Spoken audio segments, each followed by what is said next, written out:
Bem-vindo ao Contabilês, né? O nosso podcast. Ele tem como a missão de simplificar a língua para você, empresário aí da ponta, né? Nós, quanto contabilidade, hoje nós recebemos aqui, né, o Dr. Tiago e o Dr. Renan. Sejam bem-vindos hoje aí ao nosso podcast. Eu que agradeço estar aqui com vocês, amigos de longa data, excelentes profissionais. Então, estar nesse ambiente aqui, para mim, é um prazer. Isso aí. Boa noite a todos. Muito obrigado, Denis, pelo convite. Para a gente é uma satisfação estar aqui com vocês, batendo esse papo e tentando trazer um pouquinho de conteúdo para quem está nos assistindo pelas redes sociais. Isso aí. Então, para mim, assim, é até fácil demais falar, né, com vocês, porque a gente tem uma ligação muito forte, né? Desde quando lá nós começamos a trabalhar, falava com o Thiago aqui agora, que o Renan eu conheci quando ainda eu trabalhava de CLT lá atrás, né? Mais de 12 anos atrás, né? A gente saía aí para as audiências aí afora. Muitas audiências. Realmente. O Thiago nós conhecemos aí no meio do caminho, né? Mas também fizemos uma parceria muito forte. Além de parceiros, se tornaram amigos, né? Então, isso aí foi muito bom. E nós vamos falar um pouquinho sobre os passivos trabalhistas, né? Passivo, como fazer a prevenção disso também, né? Já logo de pronto, assim, o que a gente pode fazer para poder já diminuir os riscos trabalhistas dentro de uma empresa, né? Porque o empregador hoje, ele inicia como um comerciante, pega, aí vê a necessidade de ter alguém para ajudar, né? E ali já coloca de qualquer jeito, não é um amigo meu, ou é um filho meu, ou é um cara que foi criado pela minha mãe, vamos colocar lá de qualquer jeito, depois a gente vê o que vai fazer. O que a gente pode fazer já para iniciar essa conversa, dar um spoiler para a galera aí?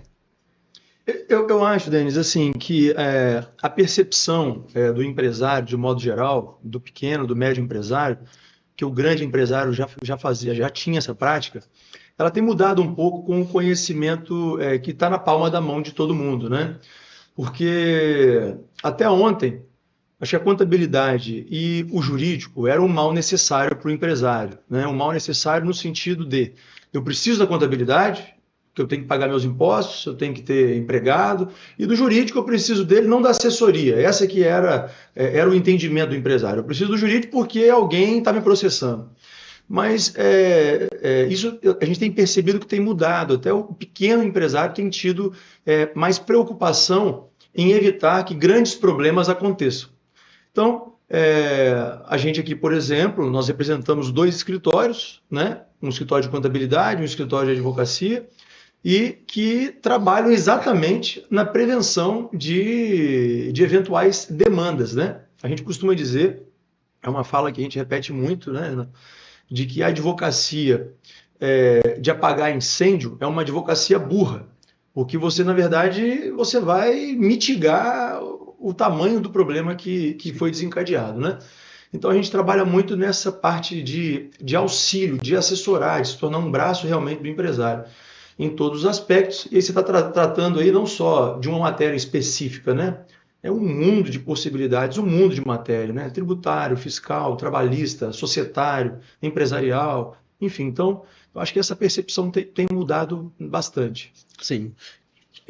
A verdade, assim, a gente se preocupa em ser esse braço da empresa, em auxiliar realmente as rotinas da empresa, porque a gente vive em um país de dimensões continentais, onde as demandas trabalhistas ainda têm um fluxo muito alto. Segundo os dados do CNJ do ano passado, 2023, a gente tem mais de 5 milhões de processos trabalhistas em trâmite. Nossa. Com duração média de início até final do processo de mais de 3 anos. E veja que a reforma trabalhista diminuiu bastante. Diminuiu, é isso. Exato. Que eu ia falar agora. Deu uma certa flexibilidade nas relações empregado-empregador, o negociado sobre o legislado que a gente tanto fala, né? Mas ainda temos muitos processos em trâmite e por questões de inadimplemento básico. As maiores reclamações trabalhistas, segundo os dados do próprio CNJ, giram em torno de pagamento de hora extra. Não. Erros com relação ao adicional e tudo mais, próprio adicional de insalubridade, que às vezes não é pago, 40% do FGTS, são coisas básicas de inadimplemento de rotina, às vezes com falta de cuidado com relação à folha de pagamento, aquilo que vai colocar, os benefícios, deixar de observar um detalhe da convenção quando tem que contratar um plano de saúde, um seguro de vida para o funcionário. Sim. Então, assim, essa falta desse cuidado vem muitas vezes pelo que o Thiago falou, acho a fala muito cirúrgica. é uma economia burra para o empresário. Sim, sim. Deixar de ter uma contabilidade com expertise, um escritório de advocacia com expertise, que possa realmente acompanhar a rotina de uma empresa, é uma economia burra. Sem dúvida. O empregador, o empresário, aqui ele está se preocupando tanto com o cash flow, né? Ter esse fluxo de caixa, reduzir os seus custos diários, só que ele acha que reduzir esse custo, que não é um custo, é um investimento, é algo que vai trazer vantagem para ele. Não vai, ele está jogando o dinheiro dele numa sacola furada. Porque ele está trabalhando, está faturando, aí daqui a pouco vem as ações trabalhistas, aquilo que talvez ele pagaria R$1.000, R$2.000 vira 20, 40, 60 mil reais. Quando vai somar, está com um passivo trabalhista e fiscal violento. Sim. Eu trabalhei num escritório anterior que o proprietário lá, a proprietária, ela falava assim, ou você tem uma boa contabilidade, ou você vai ter que ter um bom advogado. Eu falei, não, peraí. Você tem que ter uma boa contabilidade e um bom advogado. Essa é uma percepção que a gente tenta mudar. É aquilo que a gente estava falando. Nós somos, para muitos, o mal necessário. E não é isso. Sim. E até, Denis, eu vou te falar. Isso que o Renan comentou sobre os passivos. A gente nota que os grandes problemas não são gerados porque o empresário não quer pagar. Então, ele simplesmente não quer pagar a comissão ou não quer pagar a hora. Não é por isso. Sim. É porque o procedimento que ele está adotando é errado, é equivocado. Sim. A forma de anotar, essa semana mesmo, um empresário nos procurou porque está respondendo a um procedimento administrativo em um dos órgãos de fiscalização e ele foi notificado a apresentar o controle de ponto. Mais de 20 funcionários e o controle de ponto dele é um controlezinho de papel avulso. Não. Cujo horário britânico. Já é impresso já é o horário impresso. Então, assim, é o tipo de coisa que eu não vejo uma má intenção, né, do empresário. Mas, na verdade, é uma falta de conhecimento. E tal. E, às vezes, tem uma boa contabilidade, tem um bom advogado, mas não tem essa sinergia, esse ambiente, essa prática do cara entender o seguinte, ô Denis, olha, tá assim, tá acontecendo, e aqui que eu faço? Doutor Renan, olha, qual é o caminho aqui? O que a gente pode fazer, né? E tendo uma contabilidade bacana, um escritório minimamente conhecedor dos direitos, né, tudo pode ser diferente. Eu falo, a gente tem alguns clientes em comuns, né? Vários, né? Alguns, né? Graças a Deus. Nisso, nós temos que exigir uma cota societária aí. Eu acho que seria importante. Já estou fazendo um partnership. Já vou fazer um partnership, vai entrar. Sócio de quadro. Com certeza. E eu falo com eles, eu falo, cara, olha só, muitos dos seus problemas aí, nós já discutimos. Tanto a multa quanto a exata. Nós já discutimos, analisamos e falamos assim, olha, essa é a melhor opção aos nossos olhos. Cabe você tomar a decisão de fazer ou não. Como já tivemos clientes que demos a opção e obedeceu, né, melhor assim, né, e teve sucesso, né, conseguiu sair daquele problema que ele estava, assim como tivemos também exemplos que tivemos inúmeras reuniões, a pessoa chegava lá, chorava na nossa frente, e na hora de executar, não fazia. Continua com a mesma velha prática. Final, faliu, né? Porque não obedeceu. Então, se você tem uma estratégia entre aquilo que vocês conseguem enxergar dentro do judiciário, dentro do meu administrativo, cara, não tem como dar errado. Não tem como dar errado, né? Mas, há uma questão importante aí, até falando para os profissionais que nos ouvem, né? Contabilistas, advogados. A gente não está aqui em relação ao trato dos nossos clientes para rezar a missa. Não. O professor que falava isso. Não estamos para isso. Né? A gente sabe que o mundo real é um mundo cão.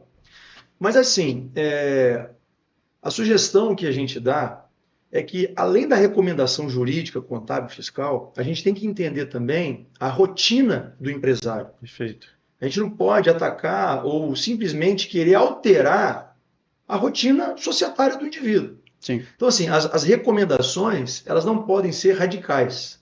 Elas têm que ser, obviamente, amparadas legalmente, juridicamente, mas uma diretriz que não mude radicalmente. Por exemplo, você tem muitos clientes que estão lá aderindo ao regime do Simples. Sim.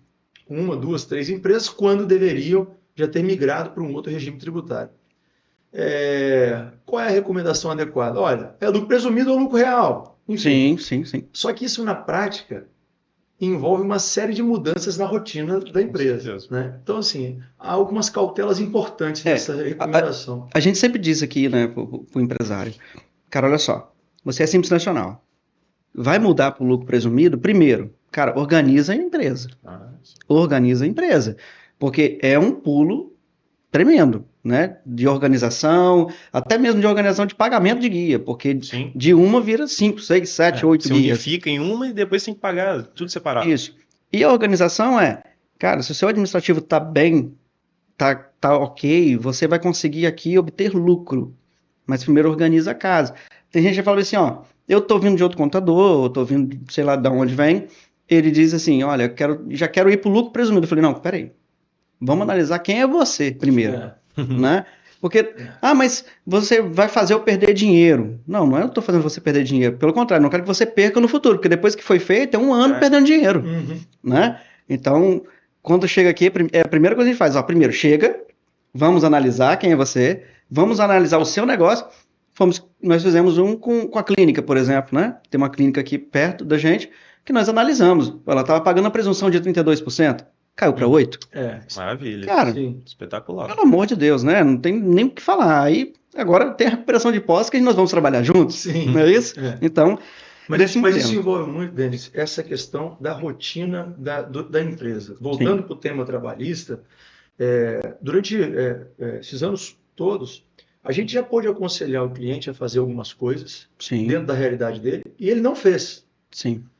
E ele dizia, esses clientes dizem, não é porque eles não querem, é porque a rotina administrativa, societária, para ele, é mudar, é profissionalizar um procedimento que ele não adota. Sim.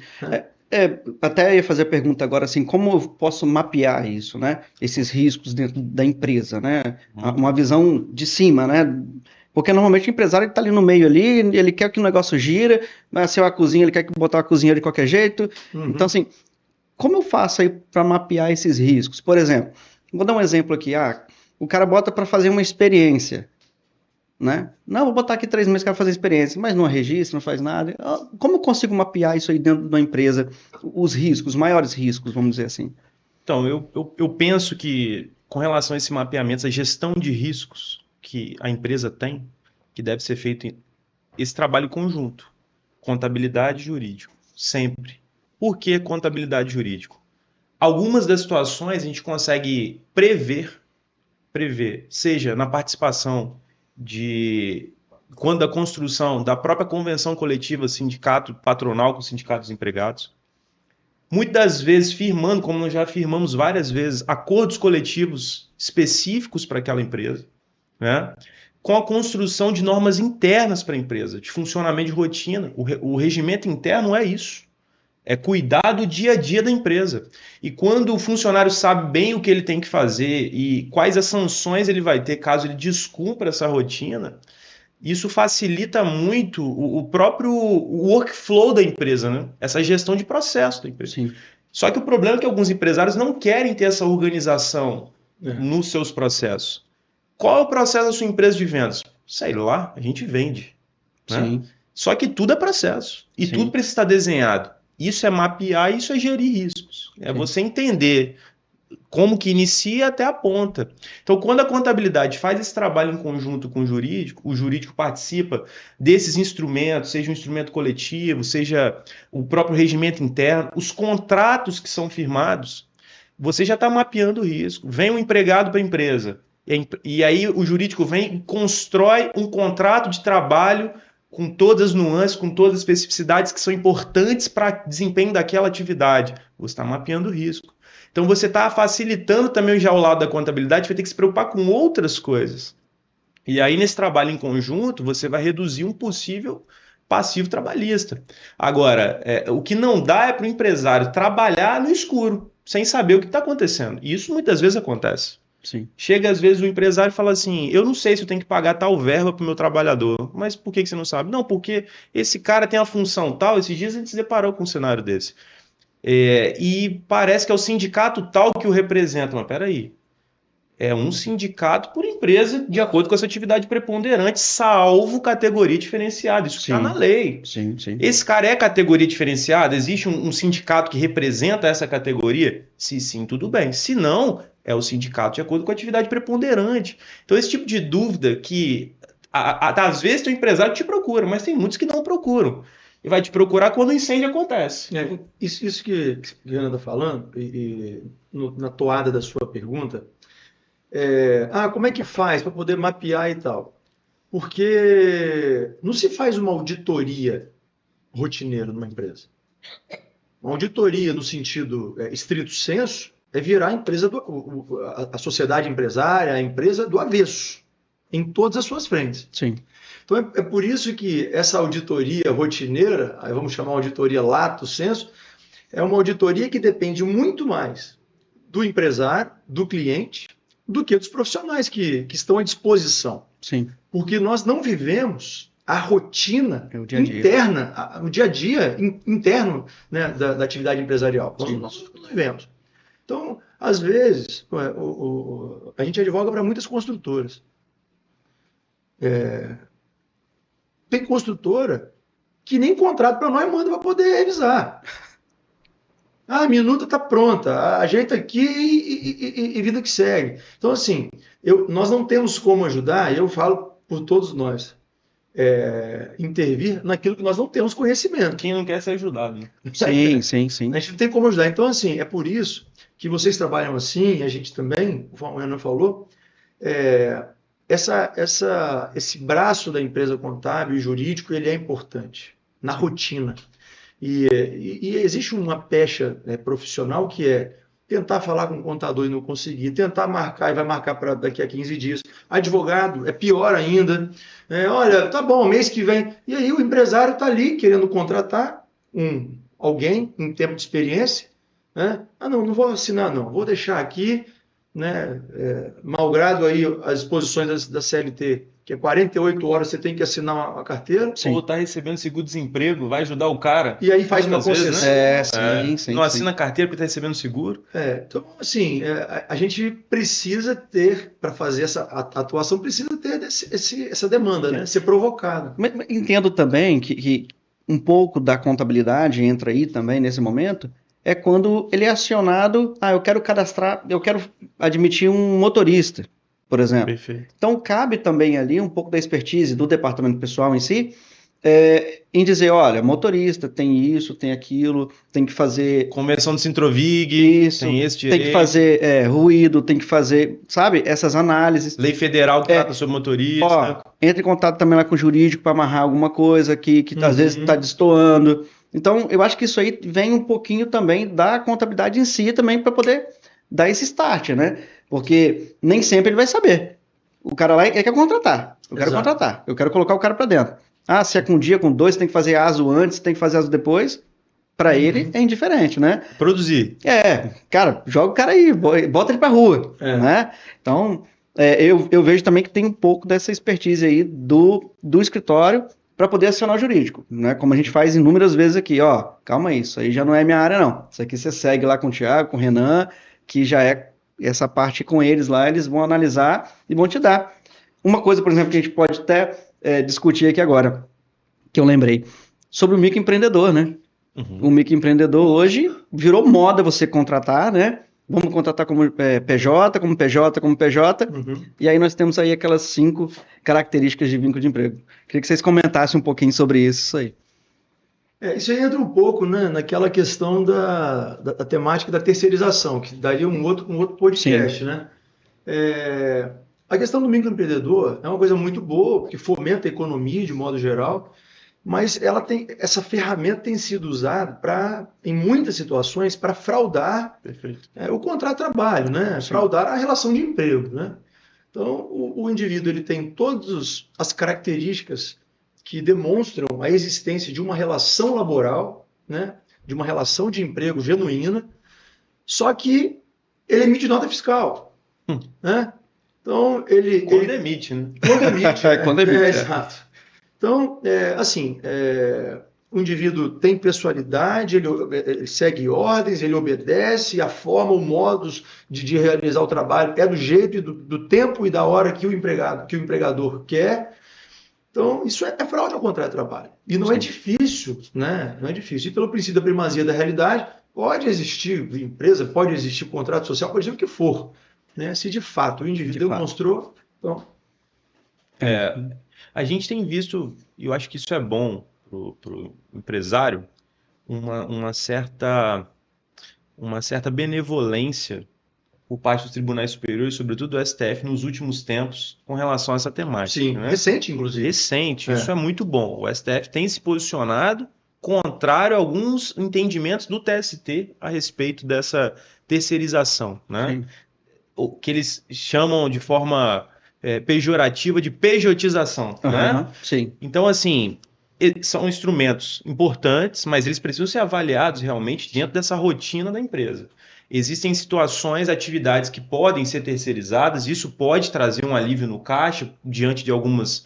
a gente sabe dos reflexos fiscais e de parcelas trabalhistas que são de rotina, mas não é fazer isso à torta e à direita achando que está resolvendo todos os seus problemas. Então, eu vou terceirizar todas as minhas atividades aqui. Então, certamente você vai ter ali uma enxurrada de ações trabalhistas pedindo esse vínculo. E foi o que o Thiago falou, o princípio da primazia da realidade, ele é um princípio norteador do direito do trabalho. Então, essas ações sendo propostas, a chance de derrota, de sucumbência, ela é muito alta. E aí, o que era para ser uma economia, novamente, vira uma despesa, vira um passivo muito maior. Porque quando o cara entra com a ação trabalhista, ele entra sem dó nem piedade. Sim. Ele pede tudo que ele acha que ele tem direito e mais um pouco está na cabeça dele do advogado. Né? Cria um contexto, né? Claro, uma narrativa. Um descontexto. Exatamente. Mas, Denis, é muito importante deixar claro, eu particularmente defendo a pertinência, né, dessa terceirização, que o próprio STF já consolidou até de atividade fim, perfeito. A possibilidade até de atividade fim. É uma ferramenta muito boa, mas não é uma ferramenta simplesmente para a economia do empresário, não é isso. É uma ferramenta para profissionalizar, para desconcentrar atividades que estão muito, muito concentradas, para auxiliar a gestão da empresa de uma forma geral. Mas existem questões que têm que ser observadas por quem terceiriza, por quem contrata um microempreendedor, ou seja lá qual for a modalidade. Sim. Por quê? Porque aquele que contrata, ele tem responsabilidades, não só trabalhistas, mas também em outras esferas. Responsabilidades essas que podem ser solidárias, ou seja, o credor vai poder cobrar de quem contratou e de quem executou, Sim. Pode escolher, ou dos dois, ou uma responsabilidade subsidiária. Na situação trabalhista, por exemplo, o que acontece muito é o empregador, o empresário, ele, olha, não quero saber disso, se vira, o cara vai prestar serviço. Aí ele presta o serviço, ele pode contratar alguém, né? E aí, ao final do mês, o que a lei fala? Que quem contrata tem que fiscalizar também. Sim. Se os direitos trabalhistas estão sendo atendidos. O FGTS está sendo recolhido. Se as condições de trabalho estão sendo atendidas. E aí, ao final do mês, ou durante o período da fatura, apresentou a fatura junto com esses documentos essenciais, que a contabilidade vai verificar. Recolheu o INSS, recolheu o FGTS do mês. Deixa eu ver aqui o olerite aqui, né, de um possível empregado que tem ali os tributos relacionados àquela nota que foi do serviço que foi prestado. Isso tem muitas condenações, principalmente trabalhistas, voltadas inclusive nesse aspecto. Olha, ausência de fiscalização, ausência de atenção ao que deveria, enfim. Então, é uma defesa que a gente faz aqui dessa terceirização. É uma ferramenta muito, muito importante. Não, com certeza. Tem um exemplo aí, até de cliente em comum nosso, da área de construção civil, que o cara contratou um funcionário, né, terceirizado, e ali ele estava fazendo determinada obra lá, e ele simplesmente saiu porque deu vontade nele de fumar maconha. Aí ele foi pro meio do mato, chegou lá, fumou a maconha dele, caiu, se machucou, parece que teve problema lá, não consegue mais trabalhar na construção civil. O que aconteceu?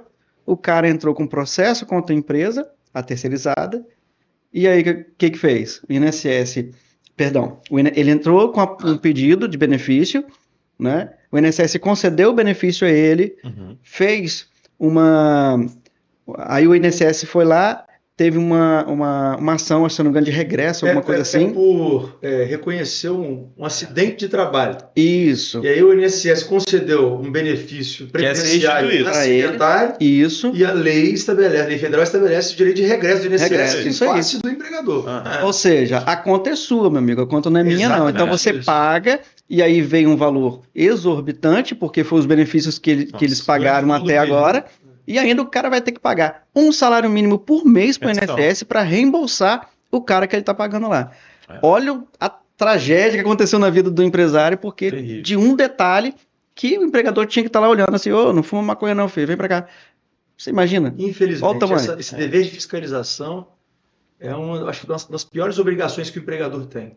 O sujeito está lá pendurado lá para fazer uma pintura qualquer, tem que o empregador lá verificar se ele está com cinto, se está amarrado, se tem os equipamentos de proteção, se estão sendo atendidos as normas de segurança do trabalho, enfim. Mas isso, graças a Deus, não acontece por aqui. Aqui não trabalha dentro da norma e está tudo certo. Não, jamais. Pelo menos quando a gente sabe, a gente dá umas raquetadas neles lá, né, para poder aprender. E a gente bota esse tipo de exemplo para poder já para o cara ficar ciente do risco mesmo de fato. Porque às vezes ele acha que colocar um funcionário lá e botar para trabalhar é fácil, né? Não tem risco, muito risco, e vai colocando de qualquer jeito, né? Mas beleza. Primeiro, agora eu quero saber um pouquinho mais falar um pouquinho sobre mais a Murta, sobre quem são vocês, né? O trabalho que vocês fazem dentro da Murta, né? E depois a gente deixa lá a rede social de vocês também, para o pessoal acessar e conhecer melhor quem é. Então, Thiago, vamos lá? Assim, a gente nós somos filhos da terra, filhos da cidade, né? Tanto eu quanto o Renan, de uma família muito conhecida na cidade. Então, a nossa história é aqui, de estudo, nos formamos numa cidade próxima daqui, que é Vila Velha, na UVV, e a princípio, eu particularmente, acho que todo acadêmico, né, não tem aquele sonho de advogar e tal, até porque a gente faz estágio em Ministério Público, no fórum, acha sempre que vou ser promotor, vou ser juiz, mas acabou que a vida acadêmica, aí falo por mim, me levou para a advocacia. Eu inicialmente abri um escritório com um amigo querido, o doutor Israel Jório, um abraço para ele, é um professor de primeira linha, um dos melhores criminalistas que esse estado tem. E ali, naquela brincadeira de trabalhar, né? Porque você um profissional novo, abre um escritório bonitinho, que os pais ajudaram, e aí você entrou um dia e pensa, pronto, agora só falta o básico, cliente, né? Só isso. Só falta o básico. E ali a gente começou engatinhando, mas não se tinha ainda em mente a área, assim, porque todo advogado profissional recém-formado, um advogado início de carreira, ele é generalista, né? Isso é um problema também. Porque acaba, até ouvi esse fim de semana no congresso, que quem faz tudo acaba não fazendo nada direito, né? Quem faz tudo acaba não fazendo nada direito. E essa é uma verdade. E aí acabou que a gente desenvolveu ao longo do tempo um trabalho voltado para o direito do empresário, né? Não é só da empresa. Então, não foi algo proposital no início, mas logo nos primeiros anos da nossa vida profissional, o escritório foi se especializando no direito do empresário. Tati, qual é a diferença disso? O nosso olhar não é só para a atividade empresarial, mas para a vida do empresário, também da empresa, né? Óbvio. Então, a gente tem no escritório especialista em todas as áreas, né, que são necessárias. Hoje eu ouvi de alguém, poxa, que bacana, em Guarapari vocês têm um tributarista. Temos. A doutora Sabrina, ela é tributarista, ela é procuradora também do município. Então, ela que atua nessa área, uma das áreas, né? Então, além das áreas, das especialidades, em conjunto assim, com a nossa equipe, a gente foi desenvolvendo essa atividade rotineira do empresário que a gente estava falando aqui agora. O indivíduo vai ligar para o Renan, vai ligar para mim. Se a gente não atender aquela ligação naquele momento, em minutos a gente vai estar falando com ele novamente. É uma prática. Não foi uma obrigação que criamos, foi uma rotina saudável que nós criamos. Então, todos os nossos associados também têm essa consciência, né, do quão importante é uma resposta imediata para a demanda que o empresário tem. Sim. Então, nós estamos já aí A gente, desde 2006, então a gente fez 18 anos esse ano. Eu tenho 20 anos de formado. E cada vez mais a gente tem dado mais especialidade para essa questão voltada para a vida do empresário. É isso. Isso aí. Então, já fazendo o convite, né, doutora Sabrina, né, nós já vamos convidar ela também para falar sobre a parte tributária, né? Tem as meninas aqui de fera também no tributário. Samanta ajuda a gente Samanta, pra caramba, assim. Samanta, nós temos Samanta, Andréia. Então seria muito interessante fazer com ela. Botar só as mulheres para fazer um podcast. Vai ser muito bom. Vai ser muito bacana. Renan, quando eu conheci, era na área trabalhista, né, cara? O cara deslanchou, hoje até na área política, né? Já está mexendo. Então, conta um pouquinho dessa história. Bom, é muito o que o Thiago falou. Nós somos de Guarapari, nascidos em Guarapari, família de Guarapari, criados aqui. E a vida também foi direcionando para a advocacia, para investir nisso, na advocacia, viver da advocacia. E, claro, outras situações acabam vindo para agregar, mas sempre com esse olhar de ser advogado, antes de qualquer outra coisa, né? Claro, existe uma paixão acadêmica também, então até hoje, esses dias a gente brincava sobre isso. Dá trabalho pra caramba estar em sala de aula, né? Mas acaba gostando, tá ali, você ajuda os alunos, vê a transformação das pessoas através da educação, isso também é muito satisfatório. Então a gente tem esse apego às questões acadêmicas, né? De estar na graduação, ministrando cursos e tudo mais. Claro, acabei, por conta da academia, tendo esse contato maior com outras áreas também do direito, sobretudo com o direito eleitoral, o que me levou também para esse outro braço, que hoje é um braço também importante do escritório, que é a parte eleitoral político-partidária, né? A gente cuida de partidos políticos, a gente cuida de campanhas de candidatos, né? E isso requer também uma expertise, ter uma equipe que possa realmente trazer aquilo que o partido e o político precisa. Campanha hoje não se faz de qualquer forma como se fazia antigamente. Hoje você tem que ter uma estrutura de uma empresa. Você tem um jurídico, você tem a contabilidade, você tem o marketing, você tem o cara do administrativo, enfim. Então, isso eu acabei gostando inicialmente em sala de aula, dando aula de direito eleitoral e depois acabei me envolvendo também. Hoje ocupo ainda o cargo de procurador-geral na Câmara, então a gente tem esse contato com o meio político, que é muito bom. E acaba fazendo essa dobradinha com o meio empresarial, que é o que a gente sempre fez e a gente gosta, tem paixão por isso.